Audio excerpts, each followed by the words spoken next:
While you were sleeping, authorities released a person who had been detained and questioned overnight. Thank you for joining us. I'm Jan Jeffcoat. It is Wednesday, February 11th. A lot of new developments this morning in the investigation as police right now are tracking multiple new leads hours after that haunting video of that armed suspect outside Nancy Guthrie's home the night she disappeared. This morning, here's what we're learning. Again, right now, police reportedly swarmed the home of that person they detained some 60 miles south of Tucson, less than 15 miles from the border. However, that person has been released. And this morning, Nancy Guthrie is still nowhere to be found as the search now reaches day 11. Let's get right to Mark Boyle at the live desk with this information. Really, Mark, coming in fast and furious by the minute. And again, still no sign of Nancy Guthrie. FBI and local authorities, they're, Jan, working through the night here, especially with this new video and images being released. A lot of new information developing in the past 12 hours and overnight while you were sleeping as the search for Nancy Guthrie now, as you mentioned, enters day 11. Investigators had detained that person of interest overnight. However, that person's been released. We'll get to that more in a moment here. This morning, things really kicked off yesterday afternoon when investigators released these haunting and chilling video images and pictures of the suspect here in this case. You can see them walk towards the camera, start messing with the doorbell camera right there, trying to block out their face. A short time later, the suspect turns around. You see right here, tries to get, looks like some part of the bush and then cover up the camera. Really no rush at all. That's something also of note with all of this. They use it to hold in front of the camera. So then about 12:50 a.m. Eastern time, just a few hours ago, the FBI said they had detained a person of interest in this case near Rio Rico, Arizona, a rural community about an hour south of Tucson. Video coming into the newsroom now shows investigators combing for clues inside that car. Detectives were also at the residence of the person of interest. And then fast forward to 3 a.m., so just about 3 hours ago. Investigators say they released that person. So in the end, no suspect in custody. Nancy Guthrie remains unknown in terms of her whereabouts. We've also learned authorities have detective movement in the Bitcoin account tied to that ransom note with the Guthrie family that they received. But they're looking into details. Certainly a lot of unfolding information out of southern Arizona. News as it breaks this morning in this quickly moving case there this morning. Jan at the live desk. All right. Thank you so much, Mark. And this morning, there's questions why it took 10 days to release doorbell camera video from Nancy Guthrie's Nest camera system. Pima County Sheriff Chris Nanos initially said there was no video available because the camera was destroyed and removed, and also that Nancy had no subscription to Google's video recording service. Well, that's where the feds are so crucial in an investigation like this. FBI Director Kash Patel said the Bureau worked closely with Google to recover that video, which was a very complicated process. It required essentially rebuilding the camera and a Sevi Tech operator to retrieve videos from a live stream sent to a server.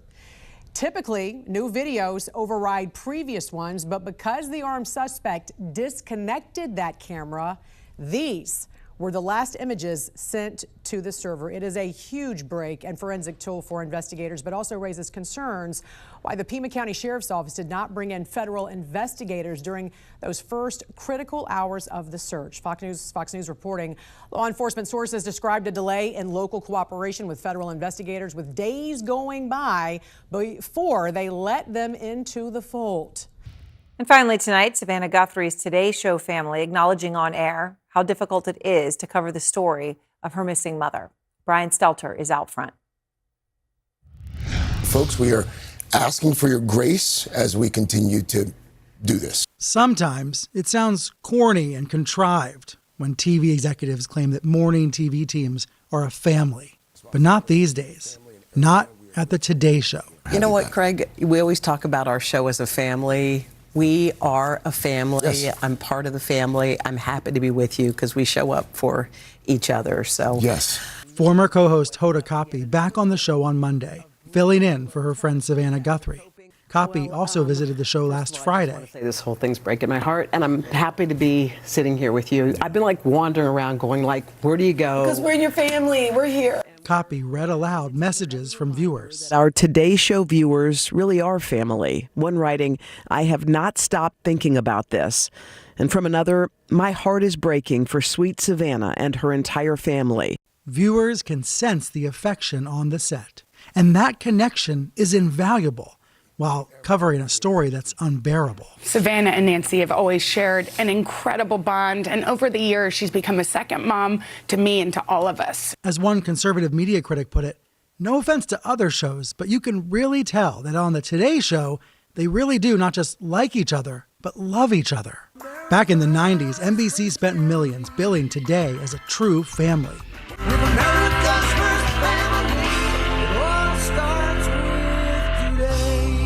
And viewers bought it, leading the show to an epic 16-year winning streak in the ratings. In 2012, Guthrie was promoted to co-anchor. Live from Studio 1A in Rockefeller Plaza. Guthrie helped start a new winning streak, and colleagues credit her with giving the show a family-like vibe. The hosts are genuine friends outside of work. They sometimes even pray together. Savannah and I actually went to the same church, go to the same church here in New York. The relationships have been forged through heartbreak. Copy recalled Guthrie's support when her daughter was sick. I'm looking at us and I was thinking, like, who was first in the hospital room when Hope was sick? Savannah. Right. Who hopped on a plane when your parents? Oh my gosh. Savannah. First person. Who was sitting by Uche? How about when your brother passed? I mean, she was there. And they are paying it forward now, galvanizing a nation into searching and praying for Nancy Guthrie. And I'm told Savannah's been staying in touch with her co-host friends, texting with some of them throughout this nightmare. As one NBC source said to me today, we're all just taking this hour by hour, hoping against hope for some glimmer of good news. Aaron? Brian, thank you very much. And law enforcement, you heard the FBI tonight, you heard Savannah tonight, asking anybody who has any information, no matter how far away from Tucson, anything, as Savannah said, please call the FBI, 1-800-CALL-FBI.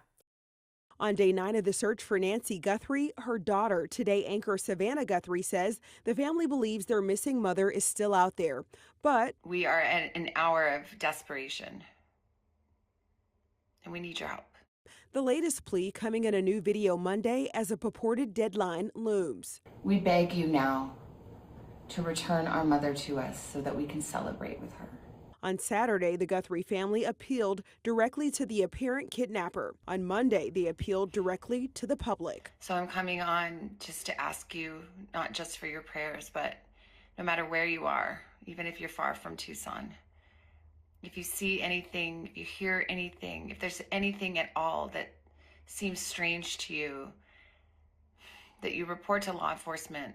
Investigators remained at Nancy Guthrie's home on Monday looking for any new clues in her disappearance. You know you had blood on the front steps. You know you have an 84-year-old woman who was taken out of her home against her will in what appears to be a surprise attack with a level of violence attached to it. Guthrie's purported kidnappers demanded $6 million by 5 p.m. Monday in an apparent ransom note sent to CNN affiliate K-Gun and other media outlets. The latest note included a threat to Guthrie's life, K-Gun reported. I'm Sherelle Hubbard reporting. Guthrie's possible abductors demanded $6 million by 5 p.m. yesterday, and that same note also included a threat to Guthrie's life, according to CNN affiliate K-Gun. The FBI also says it's not aware of any communication between the family and those suspected kidnappers. A second purported deadline has passed in the disappearance of Today Show host Savannah Guthrie's mother. According to a purported ransom note sent to a Tucson TV station, Nancy Guthrie's possible abductors demanded $6 million by 5 p.m. Monday. The note included a threat to Guthrie's life if demands weren't met. Just hours before that deadline passed, Savannah Guthrie posted another video to social media, this time addressing the public instead of her mother's alleged kidnappers. We believe our mom is still out there. She was taken and we don't know where. And we need your help. People seem to have been heeding that call, with the new billboards going up across the country urging anyone with information about the case to call authorities. The FBI releasing a new statement Monday night saying it still has not identified a suspect or person of interest in the case. The agency also appealing to the public, writing in part, quote, "Someone has that one piece of information that can help us bring Nancy home." Harvey Levin of TMZ, which also received the ransom note, reacting to the statement. Well, I think it aligns with Savannah Guthrie's desperate plea. The 4 videos released by the Guthrie family over the last week have varied in tone and also audience. The latest video by Savannah Guthrie, you can really hear how she wants the entire country to keep an eye out and report any new information. In Catalina Foothills, Arizona, I'm Ivan Rodriguez. The FBI has just released an actual video, and we're looking at it now. Ed and Jake, are you able to see what he's doing? Yeah, we can hear you. We can hear you. So FBI Director Kash Patel just 2 minutes ago released new images. One of them is just another, 2 of them are images, still images of this assailant walking up to Nancy Guthrie's front door. But then the videos, one of them has him holding his glove over the Nest camera and then walking backward and getting a tool or a rock. No, it's not a tool. What is he getting? It looks like he goes back. He goes back out from the porch and grabs some shrubbery off the ground or grass he's grabbing or something. Shrubbery. Okay. And it looks like he was trying to cover the ring. Oh, he's trying camera. to block the Nest camera. Okay, so it looks I like see. He's trying to. And that's the second image, the second video, I should say, of him taking this shrubbery, these plants from the yard and trying to block the camera. And so at some point he gives up on that and then just decides to take the camera altogether. But while he was doing that, the camera was indeed recording, and because of the work the FBI and the Pima County Sheriff, working with the private sector, working presumably with the folks behind these Nest cameras, they were able to get this video.